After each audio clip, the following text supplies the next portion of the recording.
नमस्कार, स्वागत है आपका 4 पीएम में। मैं हूं आपके साथ विशाल। भाजपा या कहें प्रधानमंत्री मोदी का एक ऐसा मुद्दा जो कि ज्यादातर फेवरेट रहा है, यह हर सभा में वो कहते हैं, वो है परिवारवाद। लेकिन बिहार में अभी प्रधानमंत्री जब आए थे, 2 रैली में उन्होंने एक शब्द भी, एक बार भी परिवारवाद पर जिक्र नहीं किया है। पहला तो जमुई में, दूसरा नवादा में।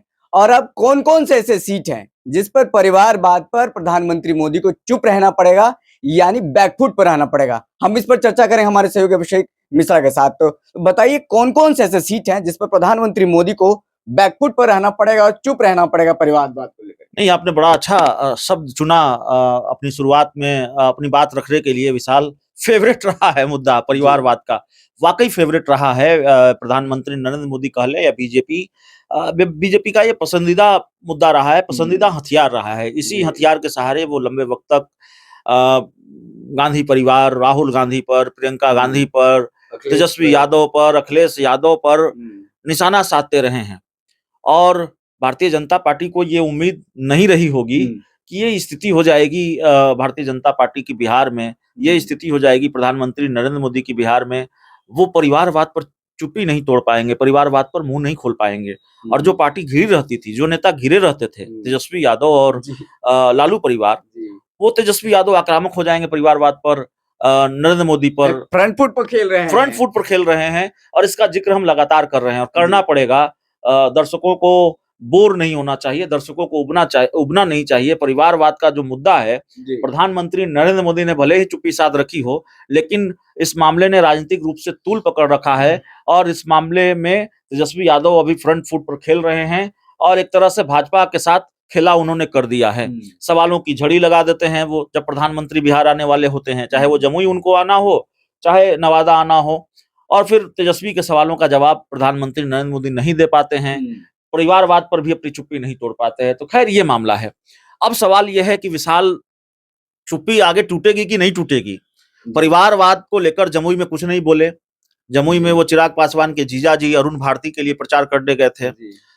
नवादा में भी नहीं बोले।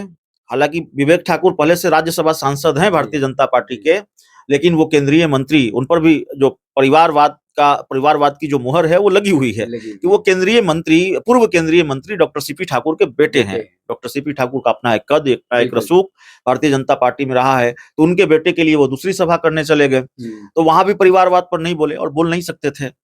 अब प्रधानमंत्री नरेंद्र मोदी अब आगे जब बिहार आएंगे तो बोलेंगे, बोल पाएंगे कि नहीं बोल पाएंगे? मुझे नहीं लगता बोल पाएंगे। अभी उनकी चुप्पी रहेगी, क्योंकि भाजपा ने भी और उनके सहयोगी दल ने भी, खासकर चिराग पासवान ने भी उनको बोलने लायक नहीं छोड़ा है। परिवारवाद पर उनको बोलने लायक छोड़ा नहीं है, भाजपा के अपने फैसले की वजह से भी और माफ कीजिएगा, चिराग पासवान के फैसले की वजह से। मतलब चिराग पासवान ने जो उम्मीदवार उतारे हैं और बीजेपी ने भी बिहार में कुछ सीटों पर जो उम्मीदवार उतारे हैं, उसकी वजह से भारतीय जनता पार्टी का जो सबसे बड़ा हथियार था, सबसे धारदार हथियार था, परिवारवाद का मुद्दा, उसकी धार कुंद पड़ गई है। वो हथियार, उसका जो पैनापन है वो खत्म हो गया है। बिहार में बीजेपी के लिए परिवारवाद का मुद्दा गौन हो गया है। अभी तो समस्तीपुर, आप हम सीटों की बात कर रहे हैं कि किन किन सीटों पर अगर वो आते हैं सभा के लिए तो नहीं बोल पाएंगे। समस्तीपुर में कैसे बोल पाएंगे? समस्तीपुर लोकसभा सीट पर अगर वो प्रचार के लिए आएंगे, अपनी सभा करने आएंगे प्रधानमंत्री नरेंद्र मोदी, तो बोल पाएंगे परिवारवाद पर? नहीं बोल पाएंगे। नीतीश कुमार के कद्दावर मंत्री अशोक चौधरी, उनकी बेटी वहां से चुनाव लड़ी हैं और चुनाव लड़ रही हैं, और चिराग पासवान की पार्टी ने ही सवाल उठाया, उनकी पार्टी के ही कई नेताओं ने, कि भाई ये कब हमारी पार्टी में आ गई शांभवी चौधरी, और इनको आपने टिकट दे दिया। कई नेताओं ने पार्टी छोड़ दी है। तो यहाँ भी परिवारवाद का मामला है। अब शिवेश राम सासाराम से सांसद है, जो मेरी जानकारी है वो भी पारिवारिक पृष्ठभूमि से आते हैं, तो अपनी ही पार्टी बीजेपी के उम्मीदवार शिवेश राम के लिए जब वो प्रचार करने जाएंगे तो बोल पाएंगे? मुझे नहीं लगता बोल पाएंगे। तो अभी कई ऐसी सीटें, और तो एक दो सीटों की हम चर्चा कर रहे हैं विशाल। अभी वैशाली में अगर वो जाएंगे प्रचार करने के लिए तो परिवारवाद पर वो बोल पाएंगे? वैशाली की जो सांसद है वीणा देवी, वो तो जेडीयू के जो एमएलसी हैं, दिनेश सिंह, उनकी पत्नी हैं। तो यहाँ भी परिवारवाद का मामला है, तो बोल पाएंगे? प्रधानमंत्री नहीं बोल पाएंगे। तो सहयोगी दल चिराग पासवान ने जो उम्मीदवार उतारे, कुछ सीटों पर बीजेपी ने भी जो अपने उम्मीदवार उतारे बिहार में, उससे परिवारवाद का मुद्दा गौन हो गया। भारतीय जनता पार्टी परिवारवाद को लेकर घिर गई और भारतीय जनता पार्टी को भी ये अंदाजा नहीं रहा होगा। दूसरे राज्यों में बीजेपी अपनी पिच तैयार कर लेती है, दूसरे राज्यों में भारतीय जनता पार्टी अपनी पिच पर खेलती है, लेकिन बीजेपी के लिए मुश्किल रहा है कि बिहार में भाजपा अपनी पिच नहीं तैयार कर पाती है। परिवारवाद पर हम लोग बात करें, परिवारवाद की पिच पर बिहार में भारतीय जनता पार्टी नहीं खेल सकती।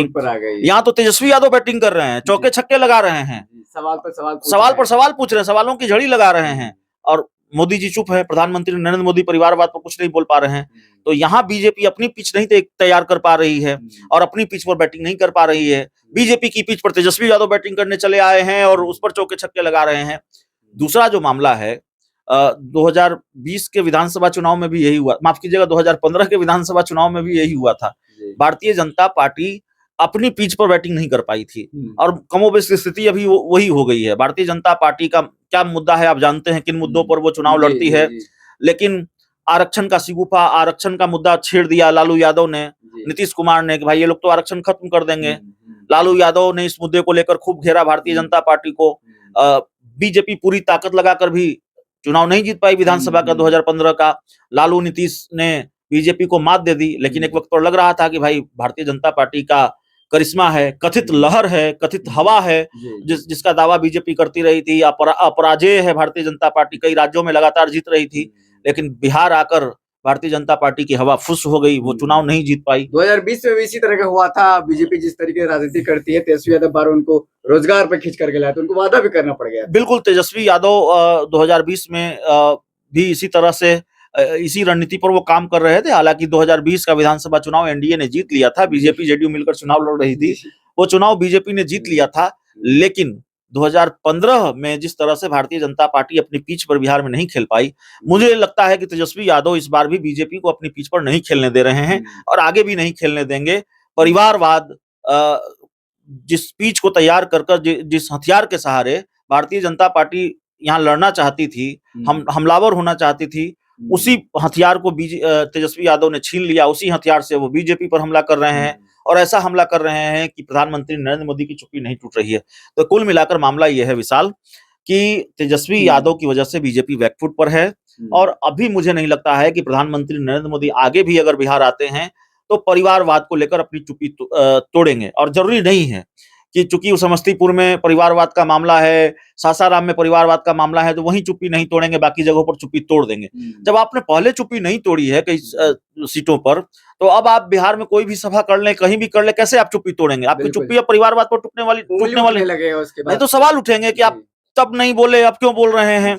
तो कुल मिलाकर ये मामला है। तो परिवारवाद को लेकर विशाल कम से कम भारतीय जनता पार्टी घिरी हुई है। चलिए, परिवारवाद को लेकर के प्रधानमंत्री मोदी हो या भारतीय जनता पार्टी हो, घिरी हुई है। जिस तरीके से 2 सभाएं प्रधानमंत्री बिहार में कर चुके हैं, लेकिन एक बार भी परिवारवाद पर जिक्र नहीं किया है। जिस तरीके से हमने पहले बताया कि फेवरेट चैप्टर रहा है, फेवरेट सब्जेक्ट रहा है, ये फेवरेट मुद्दा रहा है, जहां भी जाते हैं इसको भुनाने की कोशिश करते हैं। लेकिन बिहार में जब भी आएंगे तो अब बहुत सारे ऐसे सीट हैं जिस पर परिवारवाद को लेकर के प्रधानमंत्री मोदी को चुप रहना पड़ेगा। फिलहाल इस खबर में इतना ही। बहुत बहुत शुक्रिया।